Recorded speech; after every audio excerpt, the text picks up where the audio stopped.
Bago po tayo magsimula, maraming salamat po sa donor mo. Lodi Eugene Torres, ang pogi-pogi mo. At heto naman po ang unang 5 nag-comment, sina Lodi Anisa Dico, Lodi Luparigran Mucha, Lodi Joey Tabura, Lodi Soul Eater, at Gina May Icon. Salamat Lodi. Siya nga pala Lodi, kung gusto nyo una pa sa first, on nyo lang po notification nyo para pag-upload ko makikita nyo agad. At kung bago ka pa lang, baka naman.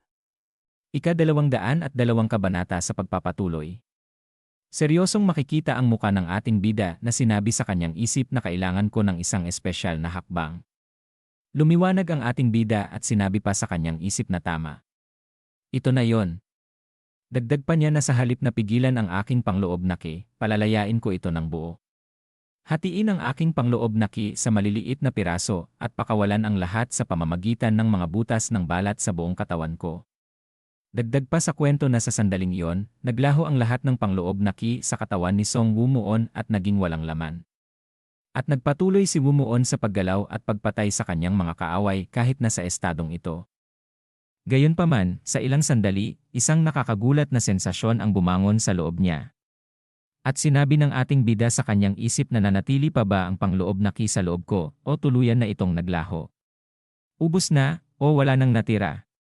Dagdag pa niya na kahit wala nang natira sa loob, pakiramdam ko, ay punong-puno ito na wala nang makakapasok. Ano nga daw ba ang kawalan? At ano ang pagiging walang laman? Ano ang pag-iral? Kaya ko bang sabihin ang pagkakaiba ng mga ito? Makikita ang kanyang mata at sinabi pa sa kwento na sa isang punto, na wala kay Song Wumuon ang kakayahang matukoy kung nailabas at naubos na niya ang lahat ng kanyang o kung ginagamit niya ito ng buong lakas. Itinaas ang kanyang espada na kumislap ang isang pilak na liwanag. At umikot ang dugo sa hangin. Papunta sa espada ng ating bida. Na sinabi sa kwento na ang enerhiya na nagmumula sa espada, ang kanyang mga galaw hindi dahil lalo siyang lumakas o bumilis. Pero sa kakatuwang paraan, naging mas madali ang pagpugot ng mga kaaway. At ang kanyang mga galaw ay naging mas likas at mas maayos.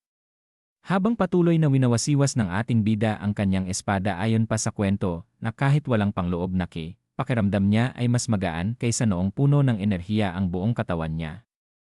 Makikita ang muka ni Wumuon at ibinulong ng hindi namamalayan na kahit umiiral, para bang wala ito.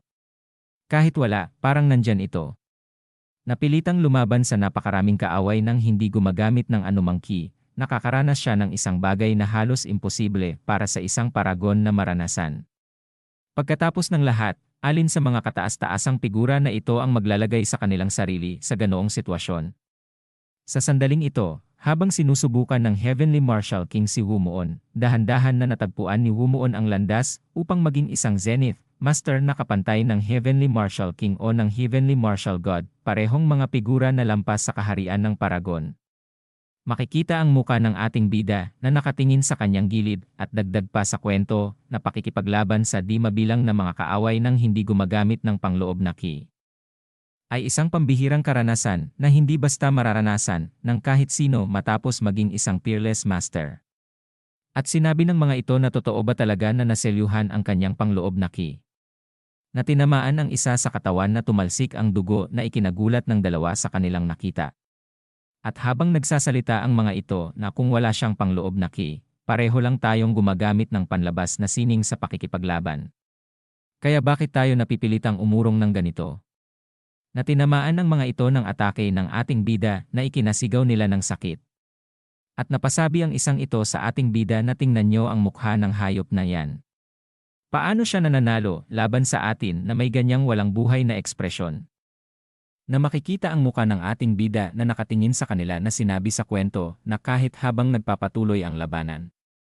Unti-unting lumalim ang kanyang kaliwanagan.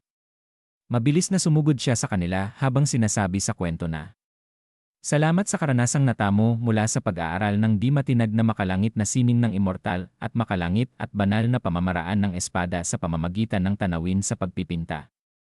Sanay siya sa pagpapanatili ng kamalayan sa isang bahagi ng kanyang isipan habang sabay na gumagalaw ang kanyang katawan.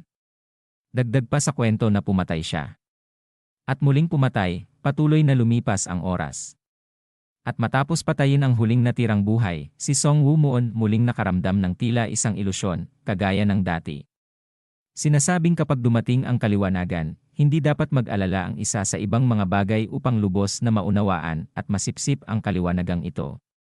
Gayunpaman, iba ang mga bagay para kay Woo-moon. Dahil sa kanyang karanasan sa pag-aaral ng Forbidden Divine Art at ng Gentle Celestial Sword sa pamamagitan ng landscape painting, mahusay siya sa paghihiwalay ng kanyang isip upang ang isang bahagi ay makitungo sa kaliwanagan habang ang isa pang bahagi ay gumagawa ng ibang mga bagay. Halimbawa, pagpatay. Ang nakamasid sa kanya mula sa malayo, ang Heavenly Martial King, ay bumulala sa tawa. At sinabi na nakamit niya ang di inaasahang mga resulta. Habang ang kanyang ama ay nangigigil sa galit. Bigla siyang tumigil sa pagtawa at tumitig sa direksyon ni Woo-moon. At sinabi pa ni Heavenly Martial King na susubukan ko lang sana siya, pero mas maganda pa ang lumalabas na resulta kaysa sa inaasahan. Si Jinyo na nakagapos na ang kanyang ki, ay nakatingin din sa ating bida at sinabi sa kanyang isip na nagawa daw ba ng bata na yon.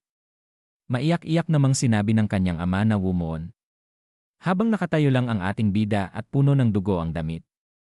Nakatingin siya sa Heavenly Martial King na sinasabi sa kwento na ang bilang ng mga kriminal ng Black Hand na pinakawalan ng Heavenly Martial King sa kabisera ay 7,000. 6,000 sa kanila ang namatay sa pagpasok ni Woo-moon sa kabisera habang nililinis niya ang kanyang daan pasulong na nag-iwan ng 1,000 kalaban para labanan niya nang nakakulong ang kanyang ki. Sa puntong ito, napatay na ni Woo-moon ang kalahati ng 1,000 iyon. Dagdag pa sa kwento habang itinutok ng ating bida ang kanyang espada na habang nakikitungo siya sa humigit kumulang 100 pa, isang kakaibang pagbabago ang nangyari. Kahit na ang espada ni Woo-moon ay walang ki o aura, lumikha ito ng hangin. Parang ang kanyang espada mismo ang kumokontrol sa kalikasan. Hindi, parang nakikiramdam ang kalikasan sa espada ni Woo-moon at tumutulong sa kanya.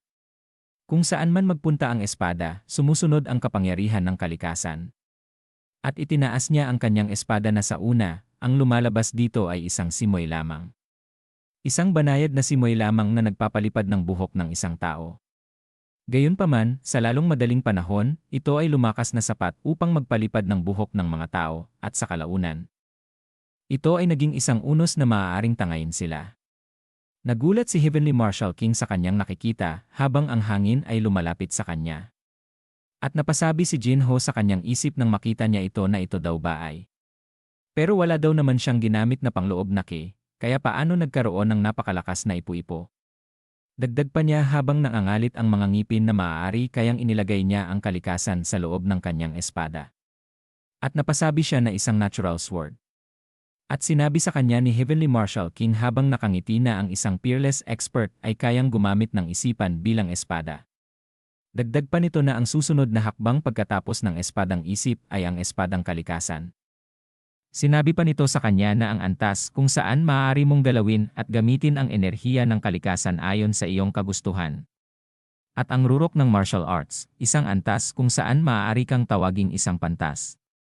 Dagdag pa nitong sinabi habang makikita ang ating bida na siya daw ay isang supreme master na.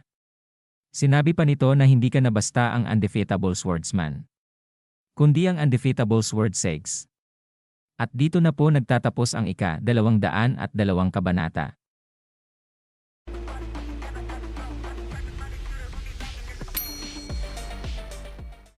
Ika-203 kabanata. Sa pagpapatuloy, tumingin si Woo-moon sa Heavenly Martial King habang tumutulo ang dugo mula sa bawat bahagi ng kanyang mga damit. At sinabi na ginawa ko ang gusto mo. Nasiyahan ka na ba ngayon? Tumugon ito sa kanya at sinabi habang nakangiti na oo, kaya pumunta ka na dito. Sa susunod na sandali, lumitaw si Woo-moon sa ere sa harap ng Heavenly Martial King at winasiwas ang kanyang light sword. At hinarang naman ito ng Heavenly Martial King. At pagkatapos, 5 daloy ng Transcendent Finger Aura ang sumabog mula sa kanyang mga daliri. Papunta sa ating bida. Sa isang swing ng light sword, hinawi ni Woo-moon ang lahat ng 5 hibla ng aura. Ang banggaan ay naging dahilan upang manginig at pumula ang light sword. Na ikinagulat ng ating bida habang tinitingnan niya ito. At sinabi sa kanyang isip na napalihis ko lang ang pinahusay niyang daliri ng ki, pero malapit nang mabasag ang light sword. Habang malapit nang mabasag ang light sword, mabilis na ibinuhos ni Wumuon ang mas maraming aura dito para protektahan ito at sugpuin ang enerhiya ng Heavenly Martial King. At napasabi pa sa kanyang isip na kailangan kong gamitin ang aking pangloob na ki upang supilin ito. Habang isinuksok niya sa kanyang gilid ang isa niyang espada, sinabi ng ating bida na ang aura na sumasabog mula sa loob. Hulaan ko. Iyon ang iyong specialty. Martial Heaven Emperor. O Heavenly Martial King. Ang Martial Heaven Emperor ay bahagyang ngumiti. At sinabi na masyado kang relaxed para sa isang bata na ngayon lang umabot sa Supreme Realm. Itinulak ng Martial Heaven Emperor ang kanyang palad pasulong, at sa halip na ang naunang Transcendent Finger Aura na kanyang inilabas, isang putok ng Transcendent Palm Aura ang inilabas, na pumuno sa isang malawak na lugar ng liwanag. Nawala ang figura ni Wumuon sa kanyang kinatatayuan, na lumulutang sa hangin, habang ang liwanag ay sumasagasa sa kanyang kinatatayuan kanina. Nang muli siyang lumitaw, ang kanyang kaliwang braso ay wala ng ibang itsura kundi isang madugo at sugatan. At napasabi sa kanyang isip na mabilis at malawak ang saklaw ng kanyang mga atake. Iba siya sa mga nakalaban ko hanggang ngayon. Dagdag pa ng ating bida sa kanyang isip na kailangan kong gamitin ang bago kong natuklasang espadang kalikasan sa buong potensyal nito. At pagkatapos mariing iwinagayway ni Wumuon ang Golden Dragon Sword, at ang hangin, liwanag, at iba pang mga fenomena ng kalikasan sa malapit ay biglang nagbago ng sabay. Na lumilipad patungo sa Heavenly Martial Emperor. Bagamat ang mga paragon ay maaaring hindi makagamit ng Sword Heart sa kalooban dahil sa mataas na konsumo nito, ang mga Zenith Master ay madaling makapaglabas ng Natural Sword. At iniharap ni Heavenly Martial Emperor ang kanyang dalawang palad upang harangan ang kanyang ginawang atake. Ang atake ni Wumuon ay isa na walang sinuman ang maglakas loob na harangan, ngunit sa sandaling sumabog ang isang purong pulang liwanag ng Transcendent Aura mula sa kamay ng Martial Heaven Emperor. Pareho itong nawala kasama ang atake ni Wumuon na parang niebe na natutunaw sa sikat ng araw ng tagsibol. At napasabi ang ating bida sa kanyang isip na imposible. Hindi ko akalaing kaya niyang harangin ang mga espadang kalikasan ng ganoon kadali. Dagdag pa dito na hindi ka panipaniwala ang kanyang lakas. At mabilis na atakihin siya ni Heavenly Martial Emperor ng kanyang palad na may enerhiya habang sinasabi na ngayon. Itaas pa natin ang antas. Nanlaki ang mata ng ating bida at napasabi na siya daw ay paparating na. At lumipat ang eksena kay Mara na tinamaan sa kanyang braso na makikita ang talsikan ng dugo. Habang nasa likod niya si Rami sinabi nito sa kanya na kung ayos lang daw ba siya. Tumugon ito habang nakatingin sa kanyang tinamaan na braso na okay lang ako. Mabilis na gumanti si Mara habang sinasabi niya sa kanyang isip na hindi ako makapag-focus dahil nag-aalala ako kay Song Wumuon. Habang umaatake si Rami sa kalaban lumingon ng tingin ito kay Mara at sinabi na mag-focus ka sa laban, kung masaktan tayo, hindi ba malulungkot ang pinuno ng Windsword Squad? Habang tumalsik sa kanyang muka ang dugo ng kalaban sinabi niya na tama daw siya. Dagdag pa niya sa kanyang isip na nakikipaglaban kami. Para kay Song Wumuon. At lumipat ang eksena sa labanan ni na Green Palace Leader at ni si Hyun na tumatawa ito habang inaatake ng kanyang kinokontrol na espada. At sinabi pa nito na nahihirapan ka na ba? Mukhang matatapos na ito agad. Makikita ang muka ni si Hyun na sinsabi niya sa kanyang isip na ang Plum Blossom Sword Formation. Hindi, ito ba ang True Martial Seven Severings Formation? At nagbibigay din ito ng katulad na pakiramdam sa Arhat Formation ng Shaolin Temple. Isang malabong ulap ang dumaloy mula sa mga espada na mahigpit na nakapaligid sa kanya. Tila gumagalaw sila ng medyo padalos-dalos, ngunit ang mas malapit na pagtingin ay nagpapakita na ang kanilang mga posisyon at paggalaw ay sumusunod sa mga malinaw na tinukoy na mga patakaran.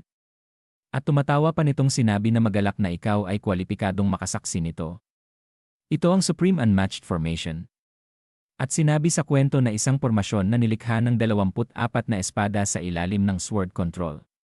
Ito ang natatanging sword art ng Chojong Palace Leader, batay sa pinakamakapangyarihang mga pormasyon sa loob ng Righteous Faction, kabilang ang Plum Blossom Sword Formation, ang True Martial Seven Severings Formation, ang Arhat Formation, at ang Dog Beating Formation. Ang 24 na espada ay nakapaligid kay si Hyun at dahan-dahang pinakikipot ang kulungan. Na ang iba ay tumama sa kanya. At napasabi pa siya na sobrang lakas. Dagdag pa niya na makikita ang kanyang labi na naiinis na gayunpaman. Ang away sa pagitan ng Righteous Faction at ng Heavenly Demon Cult ay nagpapatuloy sa loob ng mahigit 1,000 taon. Tumingin sa kanya si Sihion at sinabi pa na sa tingin mo ba? Talaga na ang Heavenly Demon Cult ay walang kahit isang paraan ng pagsira sa mga pormasyon ng Righteous Faction. At lumipat naman ang labanan kay Hayao Seol na ito ay nagpakawala ng kanyang kasanayan. At tinamaan nito ang mga kalaban na dumadaing ng sakit. At pagkatapos mula sa likod ng inatake niya tumalon ang iba sinasabi na ngayon na gamitin ang mga bangkay bilang panangga at umatake. Ang ginawa nitong mga atake ay tumama kay Hayao Seol na napangiwi siya ng muka sa sakit. Nagulat siya nang biglang dumating si Eunha at inatake ang mga kalaban at ito ay nagkapera-peraso.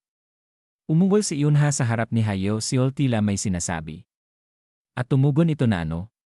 Gusto mo akong sumakay sa likod mo? At makikita na sumakay na siya sa likod ni Eunha habang naglagay ng enerhiya sa kanyang kamay at sinasabi na okay sige. Tara na, subukan natin.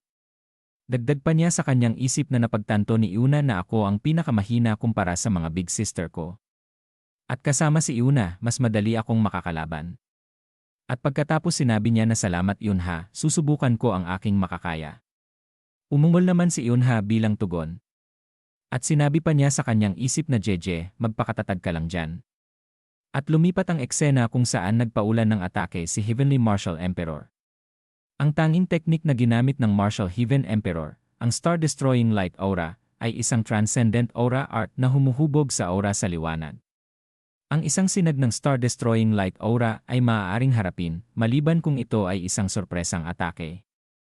Gayunpaman, hindi nilimita ng Heavenly Martial Emperor ang kanyang sarili sa isang sinag lamang, at hindi rin siya umaatake sa anumang makikilalang pattern. Kahit bilang isang kapwa Zenith Master, nahirapan si Wumuon na harapin ito. Ang mga hangin na nakapaligid kay Wumuon ay nagtipon laban sa dose-dosenang sinag ng liwanag, na mariing umiikot sa kanya sa gitna, na pumipilipit, sumasabog, at sumasawi sa mga sinag ng liwanag. Napangiti sa kanya si Heavenly Martial Emperor at sinabi na ngayon, kaya mo pang higitan ito, tama ba? O ito na ba ang hangganan mo? At sinabi ng ating bida sa kanyang isip na ang gagong yon ay gumagamit ng transcendental na pinahusay na ki sa anyo ng liwanag. Nang bigla siyang may mapagtanto at napasabi sa isip na liwanag. Sa ganitong kaso. Pagkatapos, itinutok ni Wumuon ang espada sa langit at isang makapal na enerhiya ang pinalabas niya. Ang Heavenly Martial Emperor ay biglang natakpan ng makapal na kulay asul na enerhiya, at direktang tumama ito sa Heavenly Martial Emperor. Ngunit tumatawa lang ito na sinasabi sa kanya na napaka-interesante. Ang nakakakiliting pakiramdam na ito ay sobrang saya. Dagdag pa niya na hindi ko pa ito naranasan dati. Naiinis na nakatingin sa kanya ang ating bida at sinabi na si Raulong gago. Ang mga taga-Heavenly Martial Sect ba ay puro baliw? At ang Heavenly Martial Emperor ay nagpakawala ng atake kay Wumuon na may ilang kidlat na nakabalot pa rin sa kanyang katawan na kumikislap ng maliwanag. Napaulit-ulit niyang kinindatan ang kanyang mga daliri. At mabilis na gumamit ang ating bida ng isang makapal at ginintuang pader na lumitaw sa kanyang harapan na humaharang sa Star-Destroying Light Aura ng Heavenly Martial Emperor.